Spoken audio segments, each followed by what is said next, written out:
بسم اللہ الرحمن الرحیم۔ السلام علیکم۔ اگرچہ اسلام میں بلی حلال نہیں ہے لیکن اس کو پاکیزہ اور طاہر حیوانات میں شمار کیا جاتا ہے۔ جو بلیاں کسی کی ملکیت نہ ہوں انہیں پالنے میں کوئی حرج نہیں، جیسا کہ حدیث میں ہے کہ رسول اللہ صلی اللہ علیہ وآلہ وسلم نے فرمایا، ایک عورت کو بلی کی وجہ سے عذاب ہوا، اس نے بلی کو قید کر کے رکھا یہاں تک کہ وہ مر گئی، پھر اسی بلی کی وجہ سے وہ جہنم میں گئی۔ جب اس نے بلی کو قید میں رکھا تو نہ کھانا دیا، نہ پانی، اور نہ ہی اسے آزاد کیا تاکہ وہ خود کیڑے مکوڑے کھا کر گزارا کر لیتی، یعنی اس نے بلی کو تڑپا تڑپا کر مارا تھا، اس لیے وہ جہنم میں گئی۔ ایک سائنسی اندازے کے مطابق انسان نے بلی کو 10,000 سال پہلے پالتو بنایا تھا۔ بلی آج کے دور میں سب سے عام پالتو جانوروں میں سے ایک ہے۔ افریقی جنگلی بلیوں کی کئی اقسام کو پالتو بلی کے آباء و اجداد سمجھا جاتا ہے۔ بلیوں کو پہلے پہل شاید اس وجہ سے صدایا گیا کہ یہ چوہے کھاتی تھیں، اور اکثر اوقات جہاں اناج محفوظ کیا جاتا ہے وہاں انہیں پالا جاتا تھا، لیکن بعد ازاں ان کو انسان کے دوست اور پالتو جانور کے طور پر بھی پالا جانے لگا۔ پالتو بلیوں کے جسم پر لمبے یا چھوٹے بال ہوتے ہیں جن کی بنیاد پر ان کی اقسام اور نسلوں کا تعین کیا جاتا ہے۔ آئیں آپ کو وہ حدیث بتاتے ہیں جس میں بلی کے متعلق ذکر کیا گیا ہے۔ دوستو، روایات سے یہ بات ثابت ہے کہ بلی اگر کھانے میں سے کچھ کھا جائے یا پانی پی جائے تو وہ پلید اور نجس نہیں ہو جاتا، کیونکہ حدیث مبارکہ ہے کہ ایک عورت نے حضرت عائشہ رضی اللہ تعالی عنہا کو ہریسہ بھیجا تو وہ نماز پڑھ رہی تھی۔ اس عورت نے ہریسہ وہیں رکھ دیا تو بلی آئی اور آ کر اس میں سے کھا گئی۔ حضرت عائشہ رضی اللہ تعالی عنہ نے نماز کے بعد اسی جگہ سے ہریسہ کھایا جہاں سے بلی نے کھایا تھا، اور فرمایا، بلا شبہ رسول کریم صلی اللہ علیہ وآلہ وسلم کا فرمان ہے، یہ بلی پلید اور نجس نہیں بلکہ یہ تو تم پر آنے جانے والیاں ہیں۔ حضرت عائشہ رضی اللہ تعالی عنہ بیان کرتی ہیں، میں نے رسول کریم صلی اللہ علیہ وآلہ وسلم کو بلی کے بچے ہوئے پانی سے وضو کرتے ہوئے دیکھا ہے۔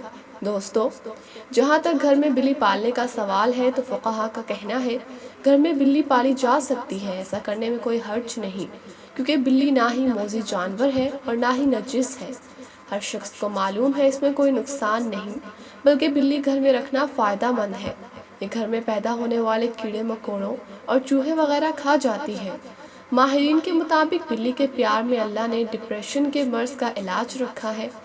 اس کے بالوں میں خاص قسم کے بیکٹیریا پائے جاتے ہیں، انسانی جسم میں ڈپریشن کو کم کرنے میں مدد دیتے ہیں۔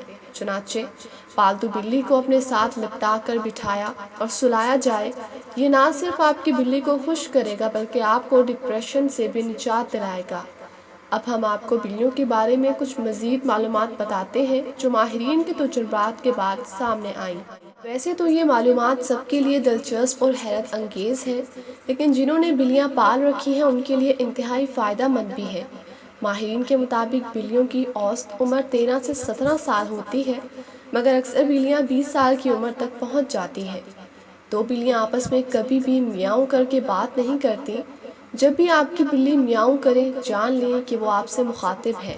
اس کے علاوہ بلیوں کی مونچھوں کے متعلق ایک عام تاثر پایا جاتا ہے کہ ان مونچھوں کے ذریعے بلیاں اپنا توازن برقرار رکھتی ہیں، بالکل اسی طرح جیسے اکثر سینگوں والے جانوروں کے سینگوں کے متعلق یہی تاثر پایا جاتا ہے۔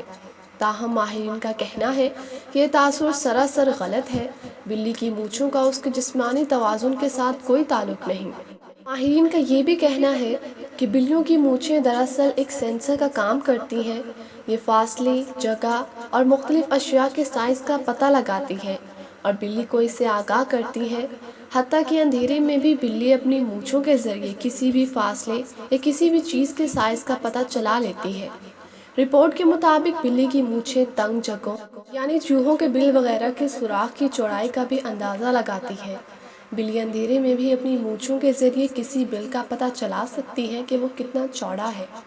اگر بلی کسی تنگ جگہ میں جانا چاہتی ہے تو یہ اس کی مونچھیں ہی ہیں جو اسے بتاتی ہیں کہ وہ اس تنگ جگہ میں جا سکتی ہے یا نہیں، اور کہیں اندر پھنس تو نہیں جائے گی۔ اب نقصان دینے والی بلیوں کی بات کرتے ہیں۔ کیا ایسی بلی کو قتل کرنا جائز ہے کیونکہ یہ تکلیف کا باعث ہے؟ بلی کو کسی بھی صورت میں ایذا دینا شرعی جائز نہیں ہے۔ بلی ایک پالتو جانور ہے۔ ہاں، اگر کوئی بلی خونخوار ہے یا گھر کا نقصان کرتی ہے تو اسے مارنے کے بجائے پکڑ کر کسی دور دراز علاقے میں چھوڑ دیا جائے تاکہ وہ اپنا ٹھکانہ بدل لے، لیکن اسے قتل کرنے کی اجازت نہیں دی جا سکتی اور نہ ہی ایذا دینے کی۔ عام طور پر بلی کے رونے کو بدشگونی مانا جاتا ہے۔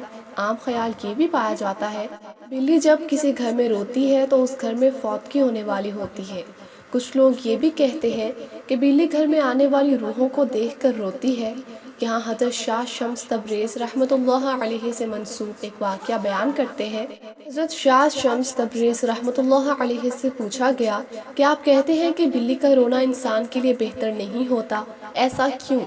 آپ نے فرمایا کہ خلقت آدم علیہ السلام سے لاکھوں سال پہلے جب زمین پر جنات رہتے تھے، کچھ مخلوقات سے جنات نفرت کرتے تھے تو کچھ سے پیار۔ ویسے ہی جنات کا راجہ عزرائیل، جس کی ایک بیوی تھی جس کا نام کبیرہ تھا، وہ بلیوں سے پیار کرتی تھی اور اس کے آس پاس بلیاں ہوا کرتی تھیں، اور یوں جنات اور یہ بلیاں ساتھ ساتھ رہنے لگیں، پیار کرنے لگے۔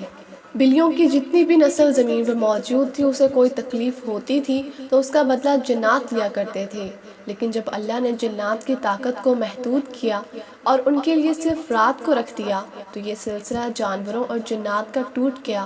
لیکن کبیرہ نے کہا کہ اے میرے اللہ، ہمیں اتنا تنہا نہ کر، ہمیں اتنا اکیلا نہ کر۔ تو کچھ جانوروں کو یہ طاقت دی گئی کہ وہ جنات سے بات کر سکیں اور انہیں دیکھ سکیں۔ ان جانوروں میں بلیاں بھی شامل ہیں۔ اصل میں جنات کے ایام جو وہ زمین پر بسر کرتے ہیں، انسان سے 7 دن آگے ہوتے ہیں۔ جو زمین پر ہوتا ہے وہ 7 دن پہلے جنات دیکھ چکے ہوتے ہیں۔ تبھی جب کوئی مرنے والا ہوتا ہے، جس گھر میں انتقال ہوتا ہے، وہاں جو فرشتے آتے ہیں، اللہ نے بلی کی آنکھوں کو یہ طاقت بخشی ہے کہ وہ جنات کو دیکھ سکیں۔ وہ فرشتہ موت کو دیکھ سکے تو وہ درد بھری آواز میں رونے لگتی ہے، یہ بتانے لگتی ہے کہ اے انسان، یہ زندگی جسے تو ہمیشہ کے لیے سمجھتا ہے، جیسے یہ آج مرنے والا ہے ویسے ہی یہ سب مر جائیں گے، اپنے اعمال بہتر کرو۔ تو لوگوں نے کہا کہ اے اللہ کے ولی، اگر ہمارے گھر کے آس پاس کوئی بلی روئے تو ہم کیا کریں؟ تو شاہ شمس تبریز رحمۃ اللہ علیہ نے کہا کہ تم حسب توفیق صدقہ کیا کرو اور 27 مرتبہ چاروں کل کا ورد کر کے اللہ سے دعا مانگا کرو، اللہ ہر پریشانی سے تمہیں محفوظ رکھے گا۔